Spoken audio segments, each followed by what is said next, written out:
Chicos, ¿cómo están? Muy buenas tardes con cada uno de ustedes. Buenas tardes. Por favor, me confirman el audio. ¿Sí? ¿Cómo están? Muy buenas tardes, chicos, Sí, se con escucha, cada uno de Miss. ustedes. Gracias. Muy Buenas buenas tardes. tardes. Hola, Buenas hola. ¿Cómo tardes. están? ¿Cómo se encuentran, chicos? ¿Cómo están? Buenas tardes. Buenas tardes. Hola, hola, chicos. ¿Cómo están? Buenas tardes, Miss. Buenas tardes. Buenas tardes, chicos. Darles la bienvenida, chicos, a este nuevo inicio, ¿correcto? A la sesión del Buenas día de hoy. tardes, Miss. ¿Cómo están? Muy buenas tardes, chicos. Darles la bienvenida, chicos, como les iba mencionando, a la clase del día de hoy. Ya estamos empezando, bueno, ¿no? En conjunto, ese nuevo grado. Entonces hay que seguir perseverando, ¿no? Vamos a empezar. Bueno, me presento con cada uno de ustedes. Soy la profesora Yarumi Saavedra. A partir de ahora van a estar, bueno, vamos a estar trabajando juntos en compañía el curso de comunicación, ¿correcto? Los invito, por favor, a que si en el desarrollo, en el transcurso, por ahí tienen alguna duda, inquietud, consulta, quieran agregar alguna opinión, un comentario, pueden hacerlo, consulten si tienen preguntas por ahí, ¿no? Para poder ayudarles, para poder absolverlo. De la misma manera, es importante que manejemos un orden, ¿ya? En este caso, ustedes saben que para participar levantamos la manito de las reacciones para poder darles, ¿no? El tiempo a cada uno de ustedes y si por ahí no pueden activar los audios porque tal vez están en el trabajo, tal vez están camino a casa, ¿no? O tal vez con alguna actividad que crea ruido externo, pueden mandar sus comentarios o sus opiniones al chat de la clase también para poder ir leyendo. ¿Listo? Muy bien, chicos. Un anuncio rápido para cada uno de ustedes. Reiterarles, en este caso, la participación a sus clases semanales de días particulares, ¿no? De lunes a viernes, que es por la noche. Ahí tenemos a nuestros especialistas y también comunicarles que el día de mañana, o perdón, el día lunes 8 se va a estar realizando el sorteo que nosotros siempre realizamos para premiar la puntualidad de cada uno de ustedes. ¿Correcto? Ya les van a ir informando probablemente, les van a estar compartiendo el enlace para que se puedan unir, ¿no? Y ustedes también sean parte de este sorteo donde los premios son becas, medias becas y también una tablet, ¿no? Que es el premio que ahora también se ha añadido a esta serie de sorteo. ¿Correcto? Muy bien, chicos. Vamos a empezar la clase del día de hoy. Hoy día vamos a empezar revisando lo que es literatura. Ustedes ya probablemente, y sé que ha sido así, ya han tenido contacto con esta área, ¿no? Ya han estado revisando literatura, han estado por ahí conociendo algunas obras, algunas corrientes, por ahí han estado conociendo también algunos autores, ¿no? Que han dejado pues una herencia literaria enriquecedora para todo aquel que lee. ¿Correcto? Entonces, vamos a partir desde ese punto, pero vamos a tal vez retroceder a la parte inicial, ¿no? Para nosotros hablar de la clase o del tema o de los temas que vamos a revisar el día de hoy, les planteo lo siguiente, ¿correcto? A ver, vamos a ver aquí. Mire, yo aquí tengo este pequeño texto, ¿correcto? Que dice lo siguiente. La cólera canta, odiosa del peli de Aquiles, maldita que causó a los aqueos incontables dolores y precipitó al Hades muchas valientes vidas de héroes, ¿no? Es un fragmento, ya, es un pedacito nada más que se está tomando de un texto grande. Entonces, por ahí también cada uno lo va leyendo, ¿no? De manera personal. Acompaño a este texto, ¿ya? Para ir como que recopilando saberes. Agrego esta imagen que está aquí, de este caballero que tiene por nombre Homero, y adiciono también esta imagen referencial, ¿correcto? Entonces tenemos aquí, chicos, dos imágenes y un pequeño fragmento, ¿correcto? Tengo un pequeño fragmento. Ahora, vamos aquí. ¿Por qué les estoy poniendo esto? Porque vamos a revisar lo siguiente. ¿Ya? Vamos a revisar lo siguiente. Les pregunto, este texto que está aquí, que estoy presentando en la diapositiva, ¿será un cuento? ¿Será una fábula? ¿Qué me pueden decir, chicos? Ese pequeño fragmentito, ese pequeño pedacito que ustedes también me han ayudado, bueno, lo he leído yo y ustedes también lo han leído de manera individual. ¿Qué será? A ver, Margarita, adelante, Margarita. Podría ser parte de una historia, de De una una... historia. Ya, Margarita, listo. Puede ser parte de una historia, Margarita. A ver, el Vico, a ver, quizás el internet. ¿Alguien más tiene problemas con la pantalla, con la diapositiva? ¿Sí lo pueden ver con claridad? Sí lo pueden ver, ¿verdad? ¿Sí? Alondra me dice una Sí, fábula, ¿ya? Ya, gracias, chicos. A ver, por ahí me levantó la mano. Stephanie, adelante, Stephanie. Puede ser una narración, profesora. Una narración, ¿ya? Para Stephanie, una narración, ¿ok? Jan, Una historia o un cuento. una historia o un cuento, ¿ok, Jan? A ver, ¿quién más me vio por ahí? A ver, Flavio, para ti, puede ser una parte de un poema. una parte de un poema, ¿ya? A ver, vamos viendo, ¿ya? Listo. Para Fabio, puede ser una parte de un poema, correcto. Para ti, Esther, Parte de una obra, parte de una obra, Esther. Ya, muy bien, Frank. Un resumen, Un resumen. ¿Pero un resumen de qué, Frank? ¿Sería de un cuento, de una historia, de una fábula? ¿De qué sería?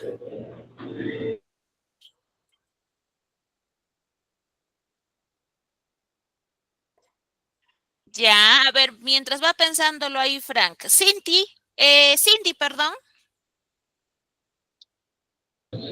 Es una historia para resolver la respuesta. De una historia. Ya, para Cindy es una historia. Para ver, para ti, Sashenka, Para mí es una fábula. una fábula. Ok. ¿Alguien de ustedes recuerda lo que se nos mencionaba en ese fragmento inicial? A ver, por aquí también, mientras voy leyendo lo que me mandan por aquí. ¿Ya? Una fábula, una historia, me dice Cielo, Nancy un relato, Pedro una fábula, Margarita una obra, Ilmer una parte de una historia y Emily una fábula. Listo. ¿Recuerdan más o menos de lo que nos hablaba en ese fragmento anterior, chicos?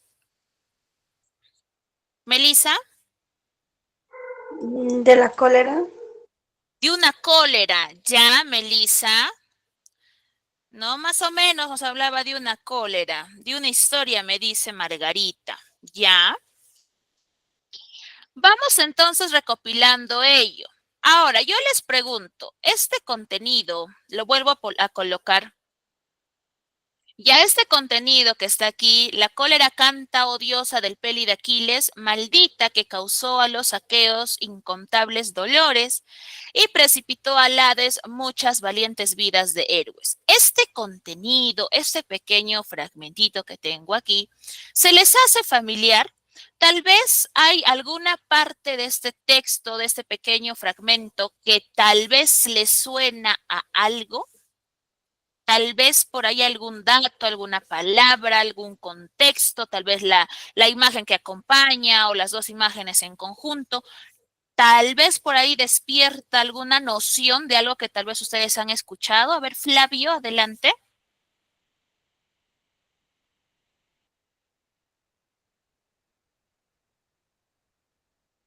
Flavio.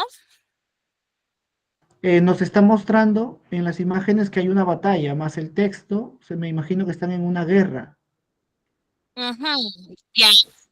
Muy bien, Flavio, ya correcto. Aquí ya estamos asociando el contenido del texto con la imagen. Muy bien, Flavio. Para ti, Esther. la ira, la cólera, ¿no? La ira, La la cólera. decepción. Ya, a ver, vamos por aquí. ¿Qué me dice Alondra, la época romana, me dice Pedro, la fragilidad de la vida o las emociones. Emily también me dice la época romana. Ya, miren, en efecto, para ir puliendo un poquito la información y las respuestas que ustedes me están dando, en efecto, lo que nosotros tenemos aquí es un poema. Flavio justo nos había comentado ello, ¿no? Ahora la pregunta es, ¿no? Ya que estamos tal vez por ahí haciendo asociaciones, ¿ustedes sabrán o más o menos a qué obra corresponderá este contenido? Tal vez por ahí revisando nuevamente o creando asociaciones. Flavio, adelante.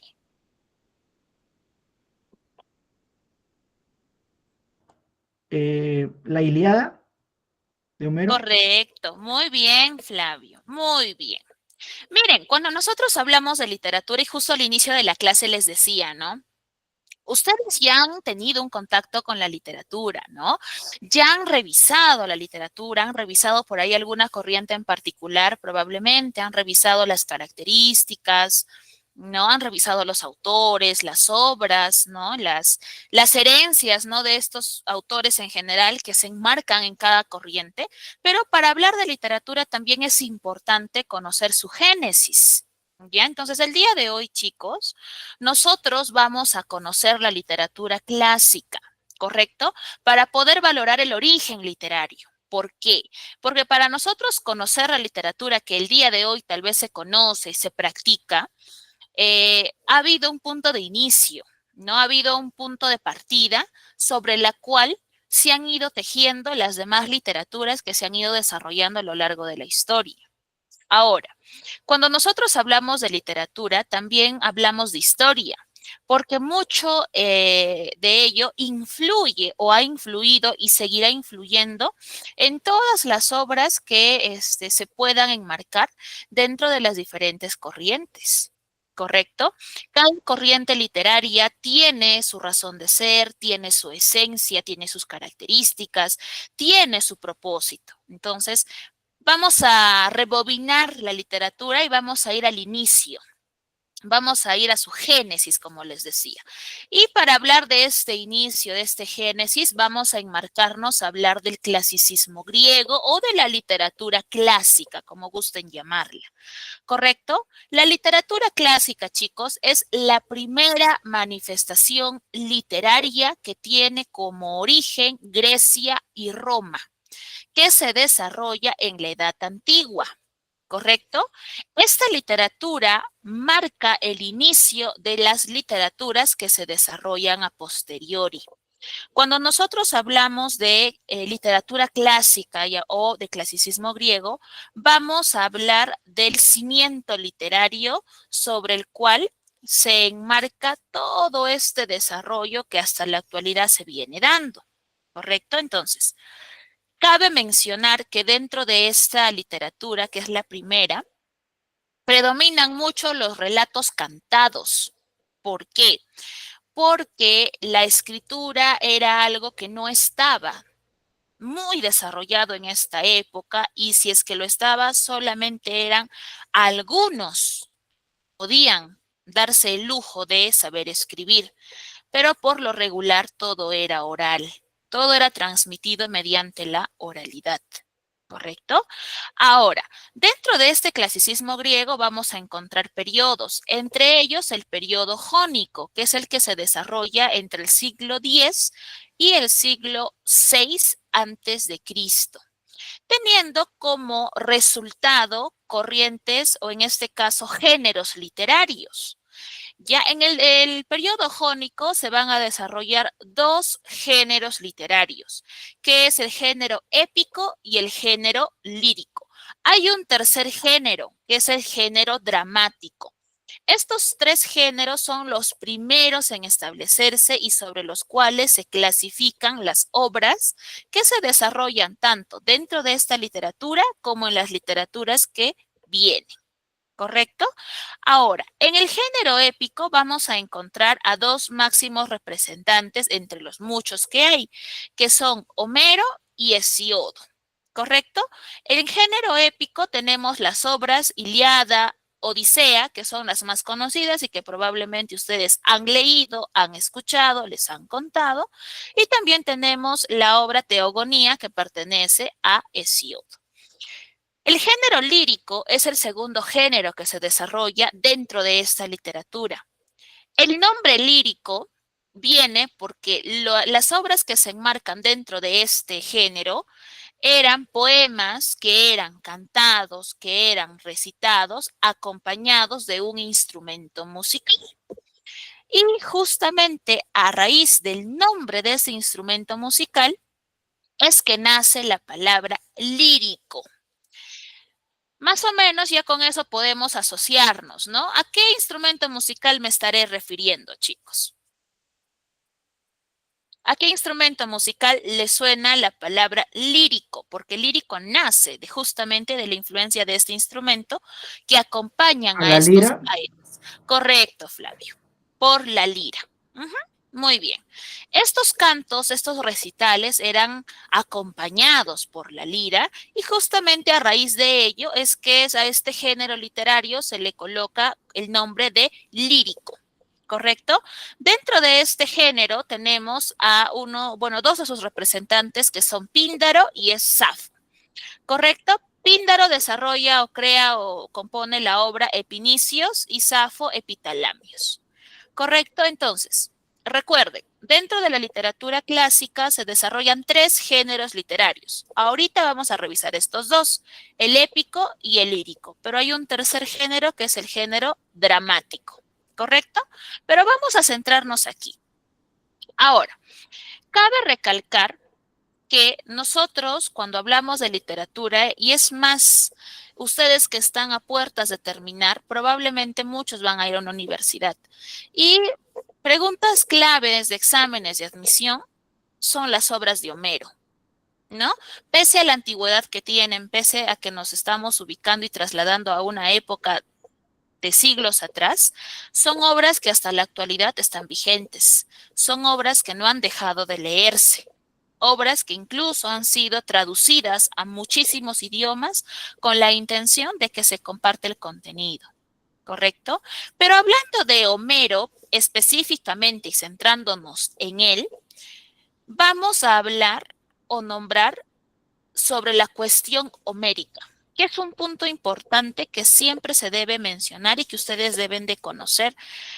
Alguien tal vez por ahí ha escuchado, ha averiguado, les han contado, han leído tal vez sobre la cuestión homérica y qué es lo que plantea. Alguien tal vez por ahí tiene alguna noción de qué es o a qué se refiere, ¿no? O a qué alude la cuestión homérica. ¿Alguien tal vez por ahí? O es la primera vez tal vez que escuchan sobre ello, también es válido, ¿ah? Tal vez es la primera vez, no hay ningún problema. ¿Es la primera vez, chicos, que escuchan sobre la cuestión homérica? O tal vez ya como que hay cierta información. Primera Sí, vez. es primera vez. Primera vez, perfecto. Empiezo entonces por lo siguiente.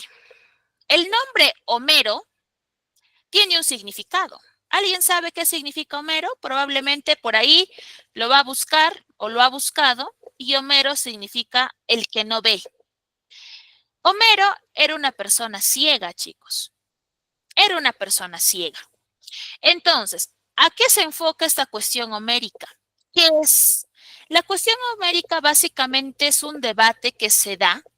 ¿Por qué? Porque para empezar, no se conoce el origen o la cuna de este poeta. Hay 7 ciudades que se disputan el lugar de origen de Homero. 7 ciudades que aluden que Homero nació ahí, pero que en realidad no tenemos una data contundente que nos certifique, nos avale que tal lugar es el lugar de origen. Esta situación hace que los expertos piensen que en realidad Homero nunca existió. Es por eso que no se sabe exactamente de dónde él proviene. Ahora,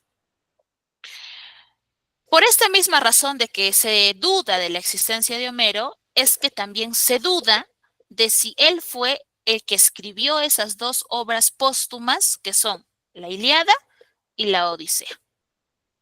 ¿correcto? Entonces, esta cuestión homérica pone en tela de juicio la existencia de este poeta, pone en tela de juicio su autoría, ¿no? Porque además él era una persona ciega. Entonces, ¿cómo podría él haber escrito dos obras que hasta la fecha se leen? Tratan de darle respuestas, es cierto. Por ejemplo, ¿no? Que él tuvo aprendices, tuvo discípulos, que fueron los que lo ayudaron con la redacción de las obras.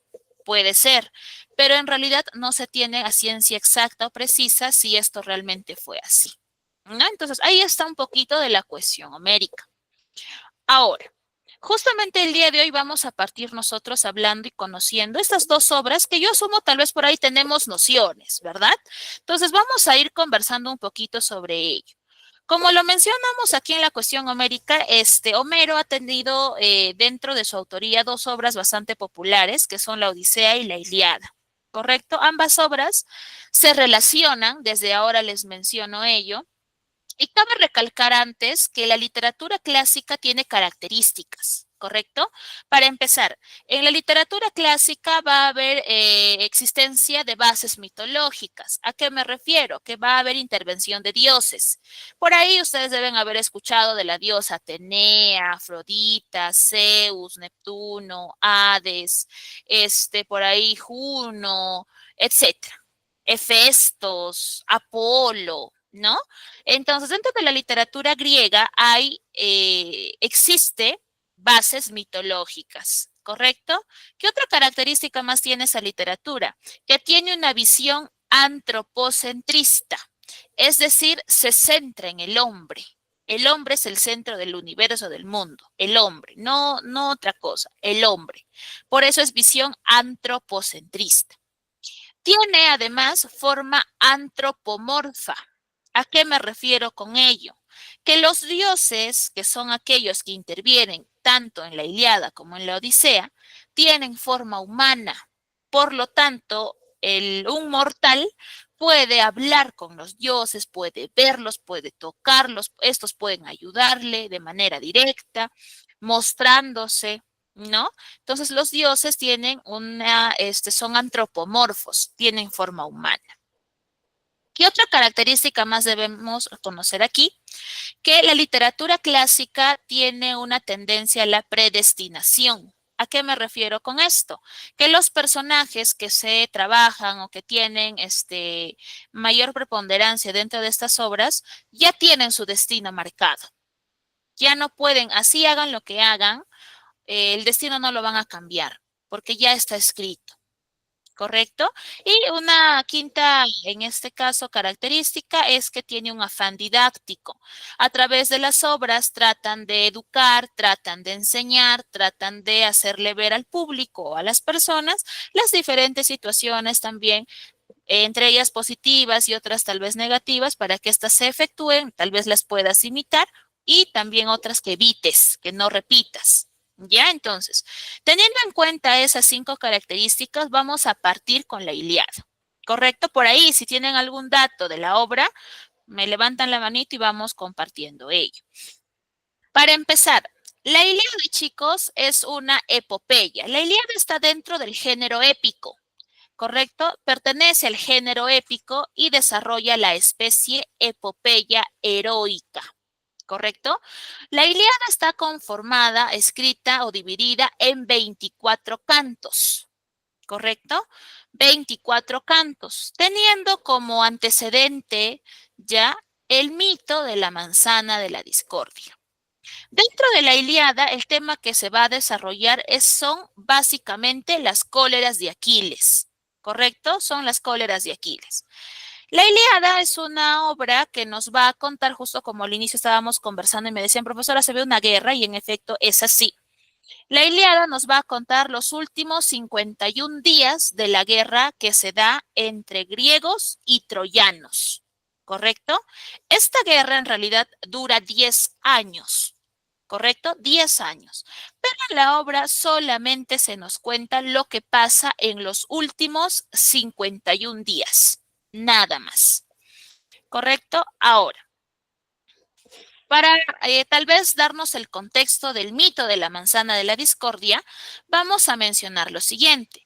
Resulta que en el Olimpo, que es el lugar donde se reúnen todos los dioses, se estaba festejando el matrimonio de la diosa Tetis con un mortal que es Peleo. Estos se habían casado y bueno, pues no estaban festejando. Todos los dioses fueron invitados menos una, que es la diosa Eris. Ella es la diosa de la discordia. Esa diosa no fue invitada. Ella tomó esto como una ofensa y a modo de venganza, ella en una manzana talló lo siguiente: para la más hermosa. Tomó la manzana y la lanzó al medio de la pista y esta manzana chocó con los pies de 3 diosas. ¿Quiénes son estas diosas? La siguiente: la diosa Atenea, la diosa Hera y la diosa Afrodita. Atenea es la diosa de la sabiduría, Hera la diosa del matrimonio y Afrodita la diosa de la belleza. ¿Correcto? Con estas 3 diosas choca esa manzana.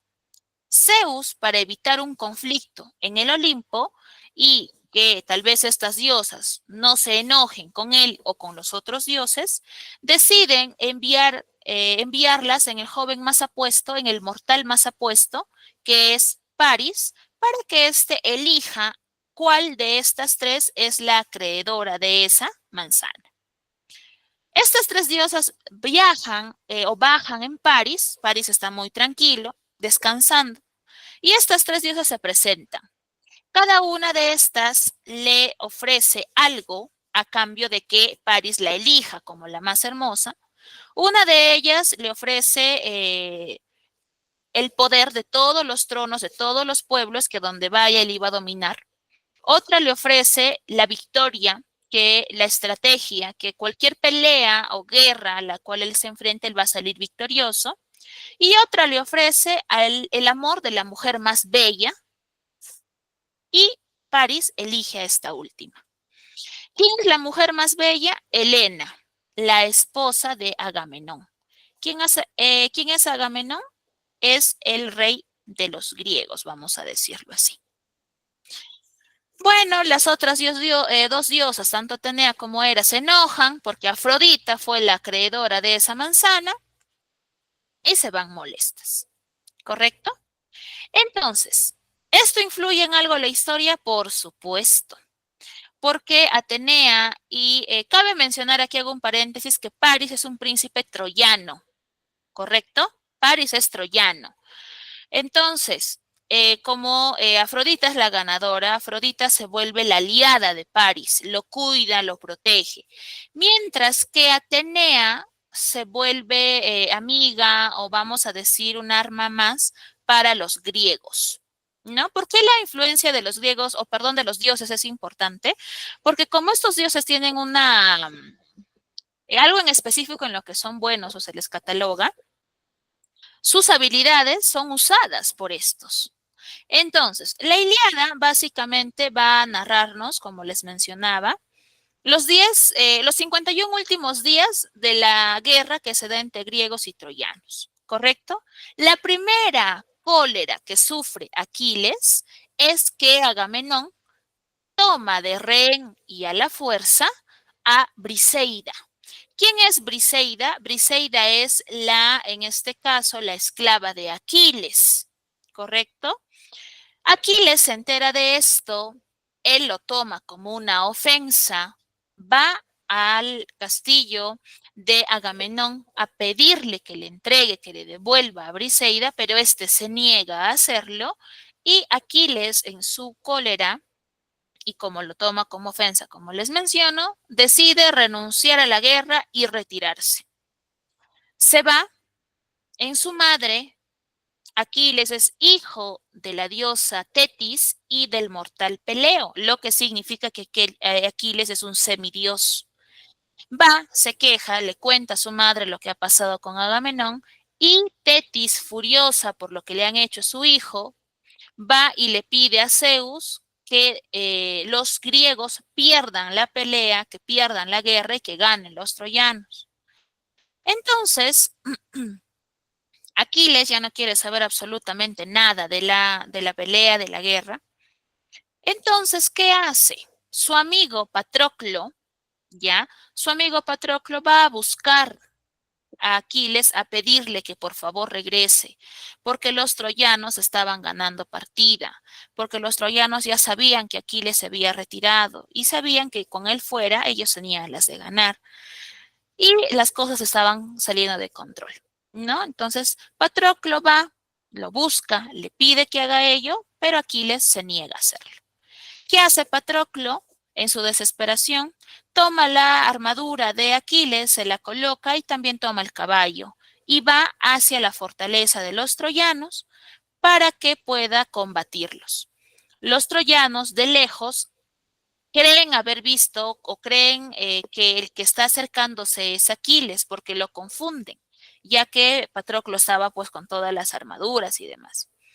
Se asustan los troyanos y sale Héctor. Héctor es otro del hermano de Paris, otro príncipe troyano. Héctor sale dispuesto a enfrentarse con Aquiles, porque eso es lo que ellos creían, y termina matando a Patroclo. Aquiles se entera de lo que ha pasado y esta es la segunda cólera que éste sufre. Aquiles, molesto por lo que ha sucedido, le pide a su madre que por favor en este caso le puedan hacer una nueva armadura y su madre va en Hefestos. Hefestos es el dios de la armadura y le pide que por favor le haga una armadura incluso mucho más fuerte que la anterior para su hijo. Y así fue. Le crean la armadura, Aquiles retoma el bando y se enfrenta nuevamente a los troyanos. Pero ¿qué pasa aquí? La fortaleza de los troyanos era muy fuerte y ellos no podían ni tenían forma de ingresar. Entonces, Aquiles, junto con Ulises, crean una idea. La idea fue el famoso caballo de Troya. ¿Correcto? Dentro de este caballo de Troya, y seguro eso sí lo deben haber visto por alguna película, ¿qué es lo que hacen en este caballo, chicos? En este caballo, los griegos se esconden y lo entregan, ¿no? Van, buscan a los troyanos y le dicen, te entregamos este caballo a modo de paz, ya nos rendimos, ya no queremos pelear, nosotros los griegos perdimos y ustedes ganaron. Los troyanos lo toman a bien, reciben el caballo, hacen pasar a ese caballo a la fortaleza y apenas el caballo está dentro se abre esta tapa del estómago del caballo y empiezan a salir los griegos y se produce una matanza. ¿Correcto? Pues en este caso Aquiles no quiere pelear con nadie, Aquiles va de frente a buscar a Héctor. ¿Por qué? Porque él quiere acabar con él por lo que le ha hecho su amigo. Va, se enfrentan y Aquiles lo termina matando. ¿Qué hace con el cuerpo de Héctor? Lo ata a su carruaje y lo empieza a arrastrarlo en todo el campo de batalla. Y su padre, correcto, el padre de Héctor, va en este caso, a pedirle a Aquiles que por favor le devuelva el cadáver de su hijo. Aquiles a un principio se muestra reacio, no quiere hacerlo, pero de ahí lo conmueve el hecho de que de que Príamo no estaba en calidad de rey, sino en calidad de padre, suplicando por su hijo. Aquiles le entrega el cuerpo de su hijo y la obra finaliza con los funerales de Héctor, ¿no? De esta manera, los troyanos pierden la guerra y los griegos, por fin, la ganan, ¿no? Entonces, un resumen cortísimo nada más de lo que enmarca o sucede dentro de esta obra. ¿Correcto? De eso va la Ilíada.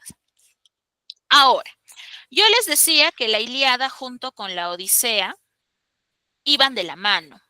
¿Por qué? Porque la Odisea tiene como protagonista a Ulises. Ulises, como si ustedes me han prestado atención y yo sé que sí, ha sido parte de esta guerra. ¿Correcto? Entonces, cuando nosotros hablamos de la Odisea, vamos a hablar de un texto que también está dividido en 24 cantos, al igual que la Ilíada. La Odisea nos va a contar básicamente las dificultades, en este caso las adversidades que Ulises va a pasar, va a sufrir para que pueda volver a casa.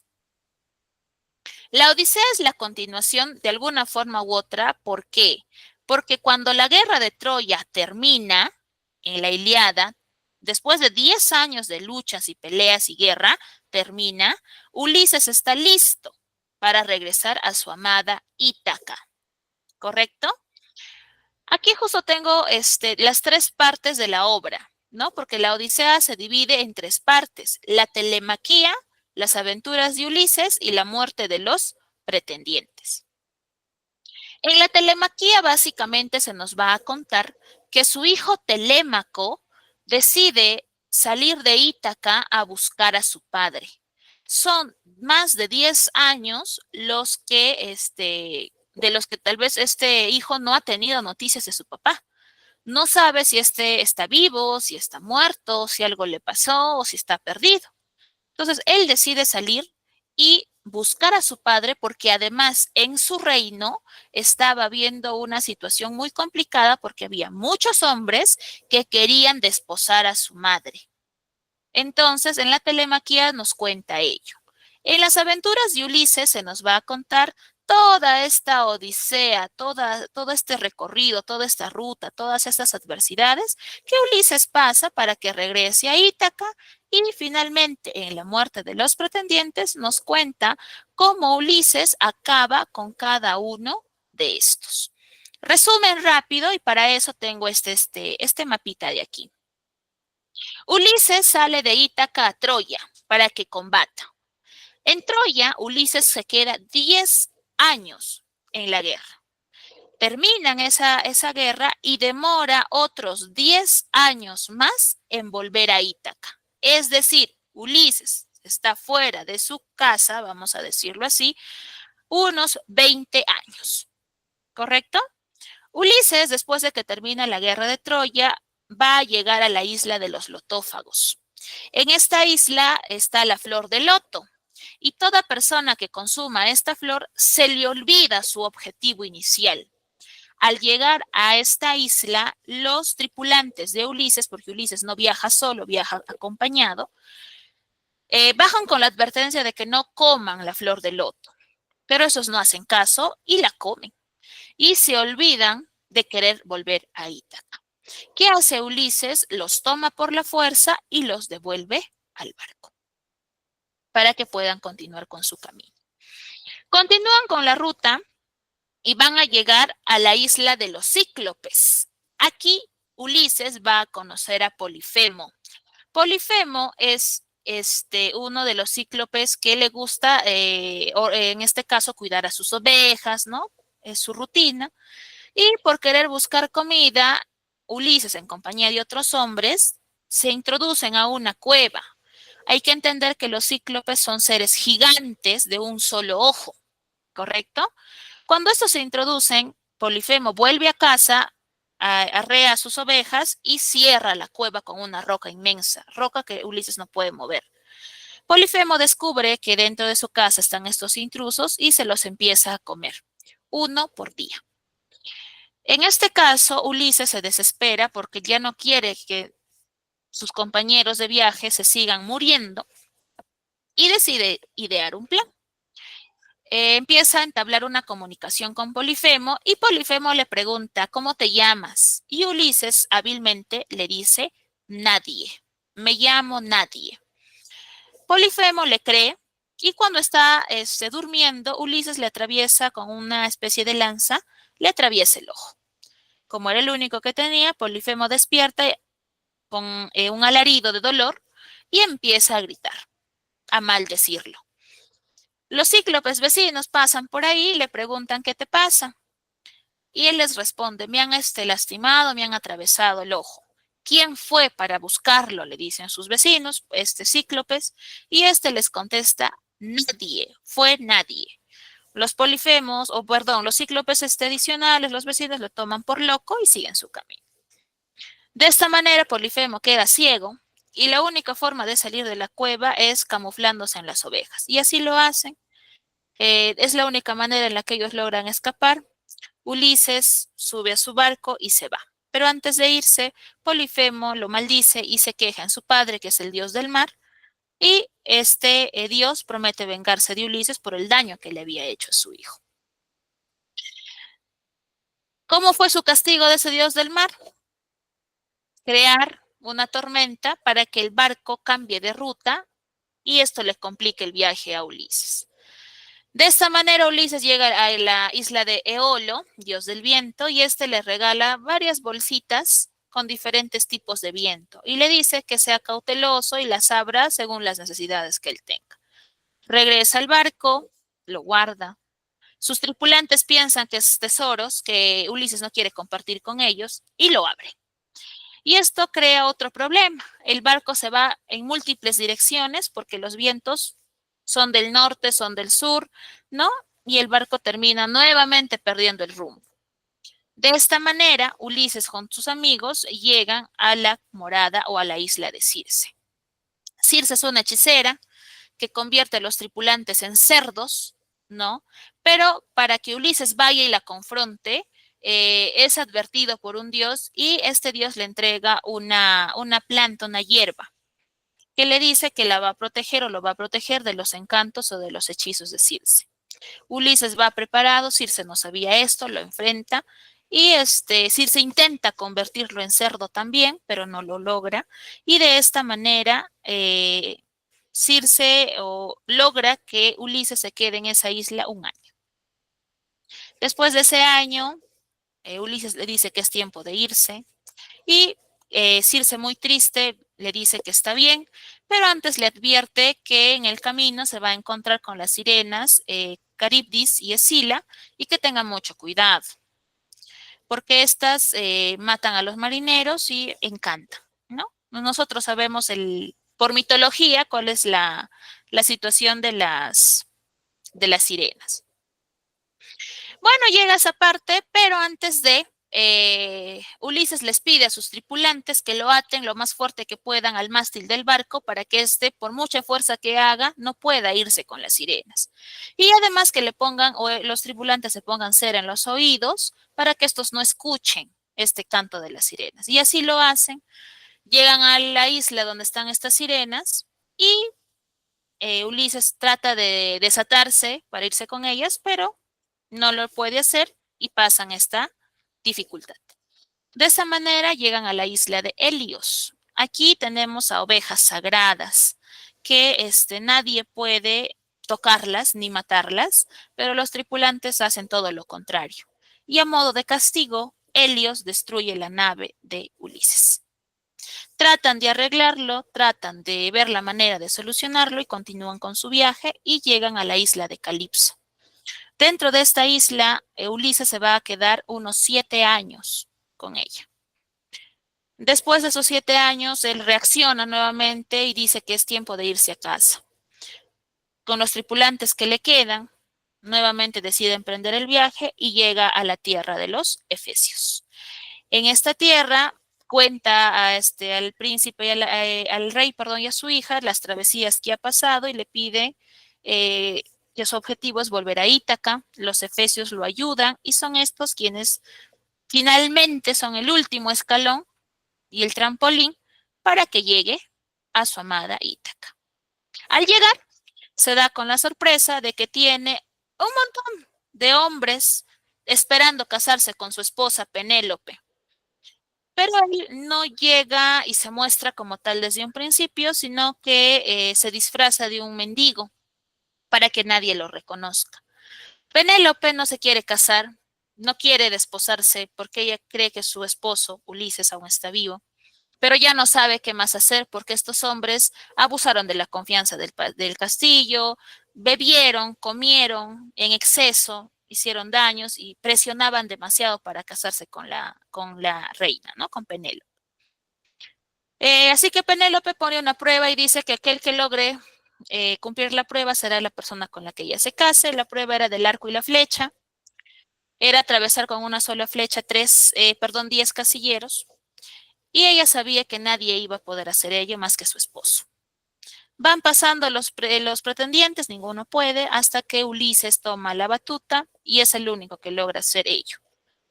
Se descubre aquí la identidad de Ulises y ese termina matando absolutamente a todos los pretendientes y de esta manera termina esta obra, con esa muerte de todos aquellos que fueron y presionaron a Penélope para que pueda casarse con ella.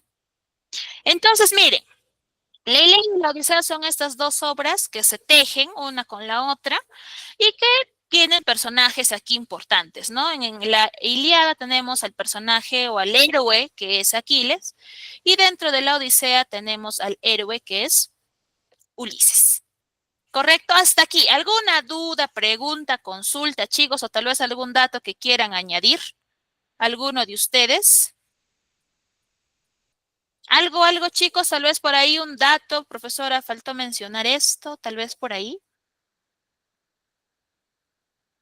¿No? Perfecto. Entonces, miren, dos obras importantes dentro del género épico, ¿correcto? La Ilíada y la Odisea. Probablemente ya lo han escuchado, probablemente no, pero aquí hemos hecho o he tratado de hacer un resumen porque en sí esas obras son extensas. Si tienen la oportunidad de leerlo, háganlo, chicos. Evelyn, adelante. Te escuchamos. Profesora, buenas tardes. Sobre el hijo salió a buscarlo. Eso no mencionó si se llegaron a encontrar y si lo encontró Ah, ya. o no escuché. Sí, Telémaco sale a buscar noticias de su papá. Telémaco piensa que su papá ha muerto y trata de tenerle esa certeza. Sobre todo, ¿por qué? Porque Telémaco ya no sabe qué hacer con la situación que está pasando en su casa. ¿Correcto? Y en esa situación, él trata o va a visitar a Calipso, ¿no? Trata de ir en los Efesios también para que pueda saber ello, ¿no? Sin embargo, no obtiene respuesta. Pero de hecho, Telémaco es una de las primeras personas, junto a la nana de Ulises, quienes descubren que éste ya estaba en Ítaca. ¿Y por qué lo reconocen? Por una cicatriz que tenía Ulises y que la nana descubre en él porque le lava los pies, ¿no? Entonces ahí Telémaco se da cuenta que es su padre, pero le pide que por favor no diga nada porque él quiere enfrentar a los pretendientes y quiere ver, pues, ¿no? ¿Qué es lo que estos van a hacer? Para que de esa manera también él luego pueda, pues, vamos a decir, purgar su hogar de tantas personas aprovechadas que estaban tratando de hacerse de su trono. ¿Correcto? Evelyn, ¿sí? Sí, entendido, profesora. Listo. Ahora, para no dilatar mucho el tiempo, y si se han entendido estas dos obras, también hay otra tercera obra que es muy importante, que está dentro del género dramático. ¿Qué es el género dramático? Básicamente el teatro, chicos. El teatro dentro de la literatura clásica es básicamente lo que nosotros actualmente conocemos, ¿no? Representaciones a través de personajes que buscan hacer catarsis en el público. ¿Qué es catarsis? Purgar el alma, ¿no? Hacernos tal vez entrar en razón, enseñarnos, corregirnos, ¿correcto? Entonces, dentro de ese teatro griego, dentro de este género dramático, resalta el autor Sófocles. Sófocles es conocida como la abeja ática. Además, es el representante de la tragedia clásica. ¿Correcto? Sófocles va a, en este caso, perfeccionar la tragedia, lo va a mejorar y va a tener dentro de todas sus creaciones Edipo en Colona, Antígona, Electra y las Traquinias, siendo una obra bastante conocida y que incluso hay una película, me parece, de esta obra, que es Edipo Rey. Tal vez alguien lo ha leído o tal vez ha visto la película, porque sí la hay, ¿ya? Edipo Rey, chicos, es una obra que pertenece al género dramático y desarrolla la especie tragedia. ¿Qué desarrolla esta obra de Edipo Rey? Básicamente que el destino ya está trazado, chicos, ¿correcto? Los personajes que se involucran dentro de esta obra son Edipo, que es uno de los personajes principales, está Yocasta, Creonte, Tiresias, el mensajero de Corinto y el coro. Un resumen rapidito para que no nos gane el tiempo. Hay dos, vamos a centrarnos en Tebas. Tebas tiene por reyes a Yocasta y a Layo, ¿correcto? Layo va a consultar a los oráculos cuál es el destino que para este tiene. Y le dicen, tú vas a tener un hijo varón y este hijo varón te va a destronar, te va a matar y se va a casar con su madre. Layo se asusta, regresa al trono, a su casa, a su reino, y le dice a Yocasta que tienen que matar a su hijo. Le piden a uno de los esclavos que lleven al bebé a un lugar y lo maten, ¿no? Para que ese destino no se cumpla. Este esclavo agarra al bebé, lo ata de pies y manos, va a una parte alejada del campo, pero no tiene el corazón para que lo mate y lo deja abandonado, esperando a que las bestias, los lobos, se lo coman. Se va. Pero a Layo le dice que sí lo mató, que sí acabó con la vida del bebé. Lo que ellos con lo que ellos no contaban era que en ese mismo lugar descampado y abandonado había un pastor que pertenecía al reino de Corinto.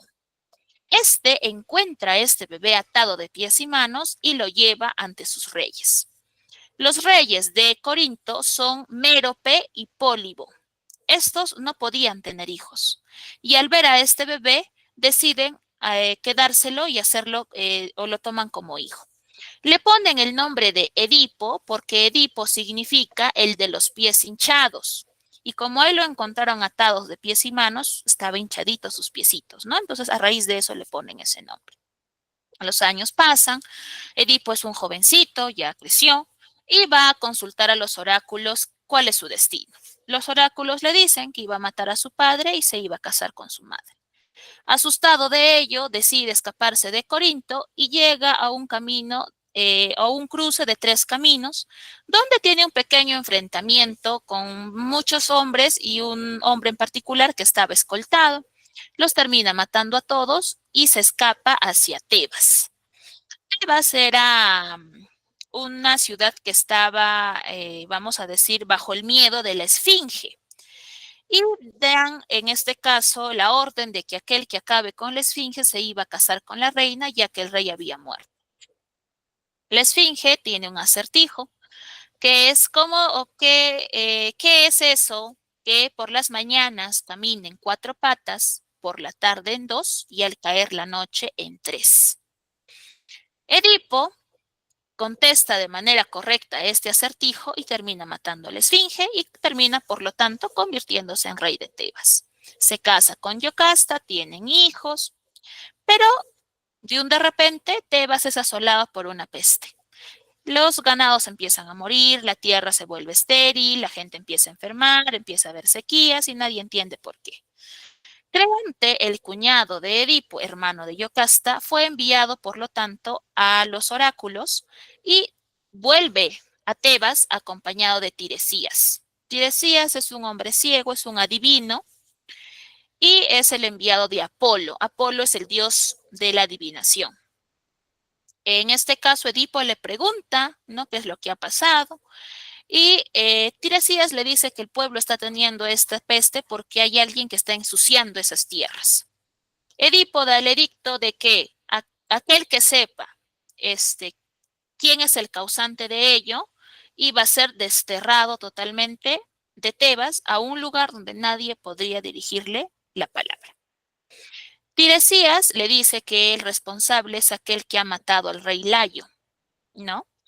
Y en este caso, Edipo empieza a cuestionar y Tiresias le contesta, tienes ojos y no ves. Edipo cree que Tiresias está coludido con Creonte para que lo destituyan, le quiten la corona y Creonte sea nuevo rey. Así que lo acusa delante de su hermana Yocasta, de su esposa de Edipo. Y cuando se está dando toda esta situación un poco incómoda, ingresa el enviado de Corinto y le pide, ¿no? Y le dice, tu padre ha muerto y necesitamos que regreses a Corinto para que puedas asumir el trono. Él no lo quiere hacer, ¿no? Y él se cuestiona y dice, pero a mí los oráculos me dijeron que yo iba a matar a mi padre y que me iba a casar con mi madre, pero mi padre acaba de morir por causas naturales, por vejez, y él no se entiende esa razón. Y le empiezan a nombrar y le empiezan a decir que cómo es que el rey Layo murió. y le dicen que fue asaltado en el cruce de los tres caminos y que ahí lo mataron, pero que había uno de entre tantos que había podido escapar. Él o lo llama Edipo y le cuenta, ¿no?, la situación y le menciona, en este caso, al mensajero de Corinto, ya para que se vaya, que él no va a ir porque le habían dicho que se iba a casar con su madre y que iba a matar a su papá y que él ya no quería volver a Corinto. Este mensajero le dice la verdad y le confiesa que él no es hijo biológico de estos reyes. Edipo no lo cree y en eso llega el mensajero de Tebas y le cuenta que él hace muchísimos años atrás había agarrado, o bueno, Layo le había entregado un bebé y lo había dejado abandonado en un campo alejado. La historia empieza a tener sentido. Edipo se da cuenta de que él ha matado a su padre porque él fue el que mató a ese hombre en el cruce en el camino de los tres caminos. Se da cuenta que se casó con su madre y que tiene hijas e hijos con ella. Yocasta también cae en cuenta de esto y Yocasta se retira a su habitación y se suicida. Edipo, cuando cae en cuenta de todo lo que está pasando, decide ir a buscar a Yocasta y al ingresar al cuarto la encuentra muerta y termina, vamos a decir, pinchándose los ojos y queda ciego. Le pide a Creonte que cuide de sus hijas y él, como él mismo dio el edicto, él es enviado y desterrado de Tebas a un lugar donde nadie podía dirigirle la palabra. Y de esa manera termina esta obra Edipo Rey, ¿no? Entonces, se evidencia eso, ¿no? Ahí está el destino, ¿no?, que fue trazado para Layo, que por más que trató de cambiarlo, no pudo porque igual le pasó. Y Edipo igual, ¿no? Supo su destino, no lo quiso aceptar y trató de escapar, pero fue en vano porque al final el destino lo terminó encontrando también. Listo, chicos, entonces miren, 3 obras importantes. No sé si hay alguna consulta con la obra de Edipo Rey. ¿Dudas, preguntas, consultas con la obra de Edipo Rey, chicos? ¿Ninguna? ¿Todo claro? ¿Sí? Ya. Muy bien, antes que nos gane la hora, les voy a hacer 3 preguntitas a modo de autorreflexión. Y la primera es, ¿qué hemos aprendido el día de hoy, chicos? ¿Sobre qué? Estas son preguntas de autoanálisis personal y las respuestas también lógicamente lo son, ¿ya? Me levantan la manito, preguntas rápidas, son estas 3 nada más para poder autoanalizarnos un poquito más. ¿Qué aprendimos el día de hoy, chicos? ¿Qué aprendimos el día de hoy? A ver, Flavio, adelante. Sobre el clasismo griego y su ¿Ya? literatura. Muy bien, Flavio, sobre la literatura, el clasicismo griego, muy bien, Flavio. Margarita. Aprendimos sobre la literatura, sobre el tema épico, lírico y dramático. Ya, muy bien, Margarita, sobre los 3 géneros, ¿no? Género épico, lírico y dramático. Muy bien, chicos. ¿Cómo lo hemos aprendido? ¿Cómo hemos aprendido sobre literatura griega, sobre literatura clásica? ¿Cómo lo hemos aprendido? Margarita. A través de la historia y las obras de estos escritores. Ya, muy bien, Margarita, a través de las historias, a través de las obras, ¿no? A través de estos autores, ¿no? Que son Homero, en el caso de la Ilíada y la Odisea, y Sófocles, en el caso de Edipo Rey. Muy bien, y una tercera pregunta, chicos. ¿Para qué les será útil ahora a ustedes conocer sobre la literatura clásica? Sobre que esta es la primera literatura que ha sido básicamente la base sobre la cual se han construido y tejido las literaturas que se han ido desarrollando a posteriori. Margarita. Nos puede ser útil tanto para la universidad, en este caso, para conocer sobre la historia griega, tener en cuenta varios factores de la creación, las teorías también sobre el tema del escritor romano Homero y todo ello. Gracias, Margaritas. Sashenka.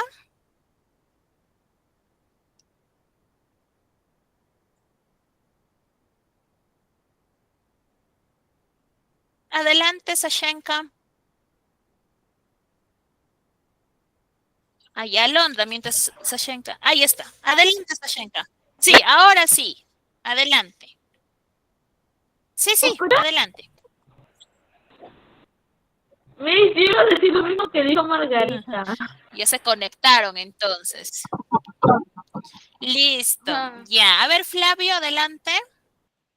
Porque nos ayuda a comprender el presente y construir un futuro.